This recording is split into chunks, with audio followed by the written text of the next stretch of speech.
Jadi kan baliho ini tahapannya atau Bapak biasanya bertindak memang biasanya bisa bertindak di Perwali tadi ya, di Perwali, kemudian di spanduk, kemudian sebelum masa tahapan kampanye. sebelum masa kampanye ini bisa dengan istilahnya berlindung di Perwali lah, entah bantuan lah kita kan ada dasar hukumnya lah ini kan di Perwali, kemudian yang dilakukan saat ini gimana nih yang kita menggunakan Perwali ini? Ya. Memang ada sebagian yang sifatnya adalah kami ini merekap semua Pak, baliho-baliho, spanduk, apapun itu yang sifatnya masuk dalam alat peraga ya. Nah, kami kirimkan itu ke Pol PP Pak. Ini ada yang salah satunya ini melanggar.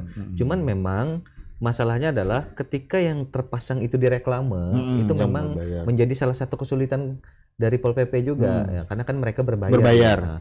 Nah, termasuk juga dengan kami menjadi dilema. Jadi karena tidak bisa menurunkan itu kan. Karena mereka sudah berbayar. Bahkan karena kan vendor katanya. Dan kami sudah bayar. Dan kami kalau yang lain ini karena mereka kada berizin, kada berbayar itu lebih gampang. Kalau yang berbayar ini kan agak susah, tapi dilihat materi nih lah. Dilihat materinya. Ketika juga materinya masih ada nomor urut. Kan DCT belum keluar, kan ada nomor urut, kan ada kalimat ajakan, ada citra diri kan. Saat ini saat itu kalau sudah kayak itu walaupun mereka berbayar ini kayak apa kita nih modelnya? Tetap kami bersurat, Pak, tahan dulu kalau bisa itu tutup lah. Tutup dulu nomornya atau ajakannya. Ajakannya ditutup. Nanti tunggulah dulu kalau untuk menampilkan citra diri selama itu bahasa kita ini kita paham gitu lah, biar hendak menampilkan diri. Tapi tolong tahani dulu ada batasannya gitu. Tapi kalau ini berapa lama kita memberi jeda? Ini misal kita beri surat lah, misalnya pertama, kemudian dicueki lah kasarnya, kemudian yang kedua masih mereka lakukan, kemudian ini sampai berapa lama atau kita bisa nggak kita tadi dari sampean bisa kita karena itu kan salah satunya terbentur nih, bisa nggak kita memaksakan diri tetap mengambil dengan aturan apa kita bisa mengambil atau artinya kan menurunkan lah. Dengan dasar apa nih bisa Bawaslu menurunkan? Sebenarnya saat ini ketika dasar-dasar itu kan sebenarnya ada tinggal menunggu waktu tahapan saja gitu loh. Ketika itu terjadi, karena kan saat ini ketika bersurat mereka itu selalu memberikan impact yang bagus dan kami Pak, itu saya sudah suruh kok Pak. Nah, untuk tutup. Tapi kan ini masalah vendor Pak, selalu mereka beralasan seperti itu. Kita pun memahami juga. Vendornya mana Pak? Biar saya telepon. Kalau bisa ditutup ini dulu Pak. Nah, tapi selalu aja ada pengeluaran waktu. Pengeluaran waktu. Bisa memberikan sanksi saat ini. Sanksi saat ini apa ini? Jawabannya kan itu belum ada, ya kan? Karena pada saat ini tahapannya juga belum. Nah, kami juga sering berkoordinasi dengan provinsi, Pak, nih gimana Pak? Tentukan. Kalau kami tentukan ini sudah pasti pelanggaran Pak, karena di luar tahapan. Artinya kan start duluan ini. Nah ini bisa nggak kita bertindak nih? Iya, saat ini kan divisi penanganan pelanggaran. Ada kita divisinya. Karena Bawaslu ada 4 divisi ya. 4 divisi. Ada 4 divisi di Banjarmasin. Nah, salah satu yang mengurusi divisi masalah pelanggaran ini. Penanganan pelanggaran. Nah, saat ini kan kemarin mereka rapat di provinsi terkait itu. Nah, terkait penanganan pelanggaran ini gimana, kata saya kan sudah sampai sejauh mana. Nah, ini kita masih koordinasi dengan provinsi untuk menentukan formulasinya Pak. Nah, supaya kita bisa dorong lewat Perwali ini. Semua yang berbau dengan citra diri bisa diturunkan dulu. Tapi di Perwali itu ada menerangkan selengkap itu? Tidak, makanya kan kita ini mau mendorong dari Bawaslu supaya Bawaslu ini tidak dianggap publik bahwa itu jelas loh pelanggaran. Tapi kan kami tidak bisa bergerak seleluasa apa yang dikatakan oleh masyarakat umum lah. Selalu ada regulasi-regulasi, selalu ada aturan yang setiap langkah kami itu tuh selalu menginjak aturan lah bahasanya kan. Jadi tidak semudah itu. Dan kami setiap kali ada misalkan di baliho, Pak ini gimana? Kami konsultasi dengan provinsi. Calegnya dari sini Pak. Dari luar. Ada namanya di sini. Dapilnya bukan dapil sini juga.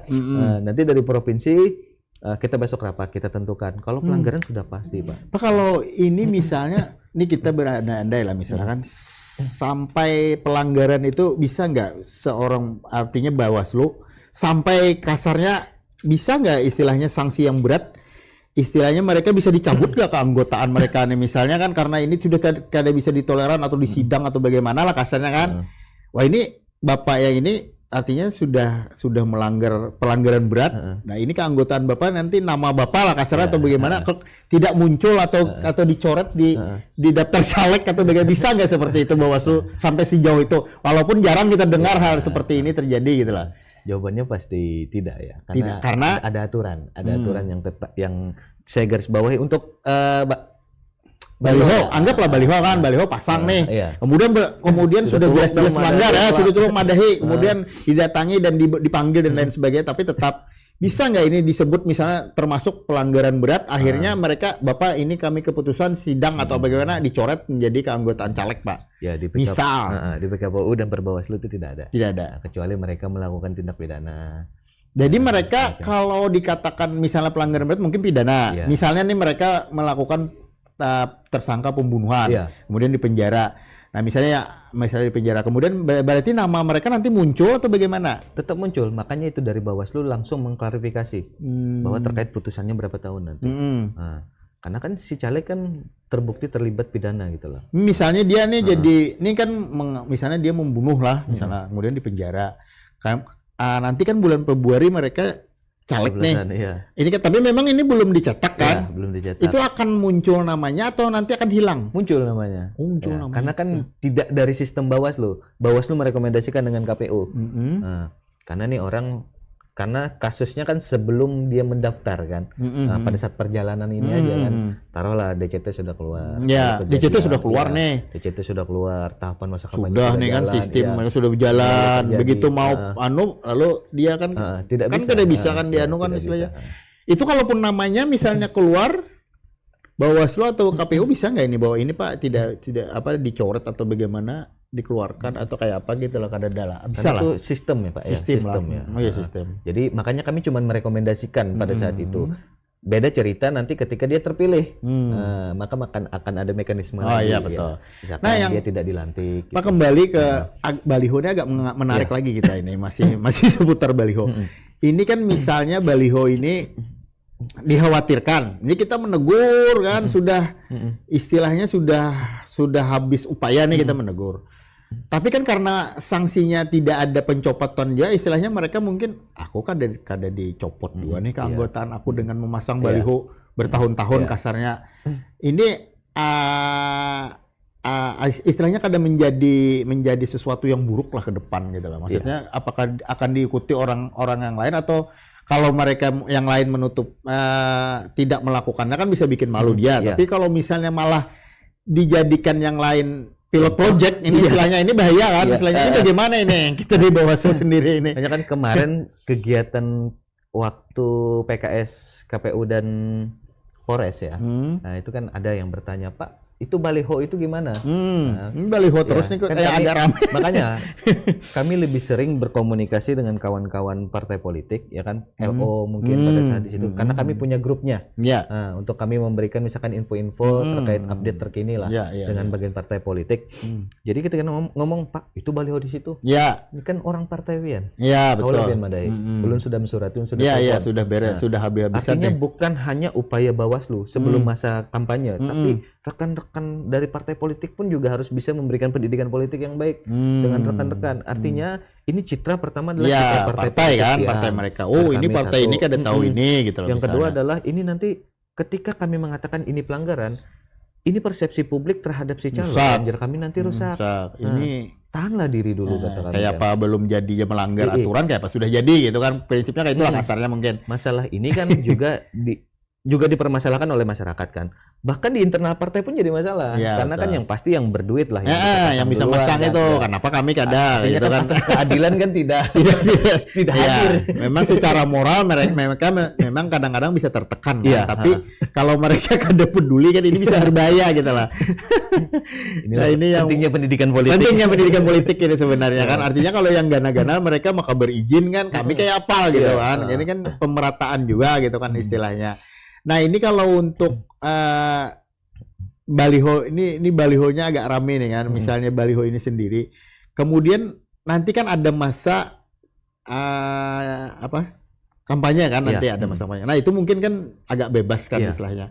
Tapi sebenarnya mereka sendiri kalau masang-masang itu dibolehkan nggak gitu loh. Misalnya kan ini di jalan ini. Memang kalau yang aturan biasa kan tidak boleh di tempat ibadah kan, kemudian di sekolahan, tempat pendidikan. Nah ini misalnya mereka itu sendiri boleh nggak istilahnya ini di daerah ini pasang. Ini Bawaslu bisa nggak istilahnya mungkin kalau yang tindakannya ini atau kita diperwali tadi masih gitu loh. Ketika masa tahapan kampanye yang misalkan sudah masuk, KPU sudah merilis tempat-tempat mana saja yang biasanya kan ada ya, nih di titik ini, di titik-titik ini. Tapi kan melihat banyaknya peserta ini kayak apa? Ini kan pasti ya tadi tumpang kayaknya kan cukup kan tertutup nih.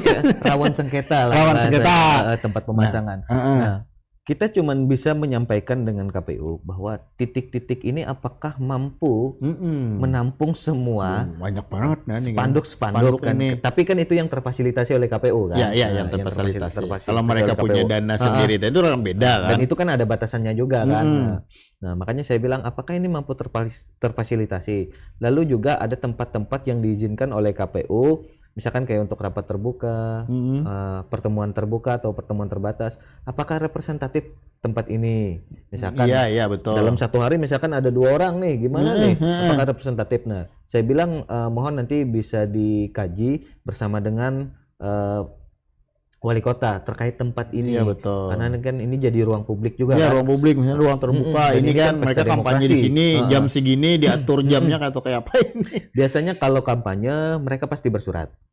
Kalau tidak bersurat biasanya kami langsung datang ke sana karena kan ada mekanisme untuk melaksanakan kampanye misalkan rapat pertemuan terbuka ataupun pertemuan terbatas. Ada aturannya lah, ada aturannya yang harus mereka patuhi. Iya. Nah, juga terkait kan yang isu yang paling segar kan kampanye pada masa tahapan kampanye ini kan yang boleh masuk perguruan tinggi. Ini kan baru nih kan yang terbaru. Sekarang boleh ke perguruan tinggi. Iya. PKPU 20 tahun. Cuman spanduk itu bisa nggak nanti di tempat pada saat mereka masuk, kemudian bisa nggak mereka menyampaikan peraga mereka selama di dalam itu gitu. Tidak boleh. Jadi mereka masuk hanya membawa diri saja. Tidak membawa alat peraga, tidak membawa bahan apapun. Kemudian dukungan mereka misalnya membawa bendera, mereka ini kan bendera gambar mereka atau bendera tidak ya. Jadi mereka hanya membawa diri dan itu pun kan terbatas ya, bahwa audiensnya pun harus dari sana, bukan audiens dari luar. Mereka membawa kan, cuman tempatnya di situ. Ternyata lain mahasiswa nih di kampus, ternyata lain mahasiswa. Makanya kan bisa dikibuli juga nih saya. Dan juga kan ada juga aturan terkait waktunya, ada Sabtu dan Minggu. Jadi di hari kerja mereka tidak bisa melaksanakan kegiatan-kegiatan itu di hari kerja. Di hari Senin sampai Jumat misalnya, Sabtu Minggu mungkin kan weekend mereka bisa. Itu kan ini juga jadi satu atensi Bawaslu juga terkait izin kan. Karena kan mereka berizinnya kan dengan rektor. Atau kepala institusi atau kepala politeknik lah gitu bahasanya. Jadi yang mengepalai lah bahasanya. Pihak rektor. Jadi ketika mereka minta harus ada surat balasan untuk mengizinkan. Diizinkan kadang kan. Artinya kada segampang mereka langsung datang langsung bisa. Iya betul. Jadi dan itu juga 1 hari sebelum kegiatan, tidak boleh datang mendadak. Jadi datang itu sudah harus dikirim kada bisa langsung. Jadi kalau bisa langsung maka itu tembusan ke Bawaslu lah. Ya, tembusan selalu harus ke Bawaslu.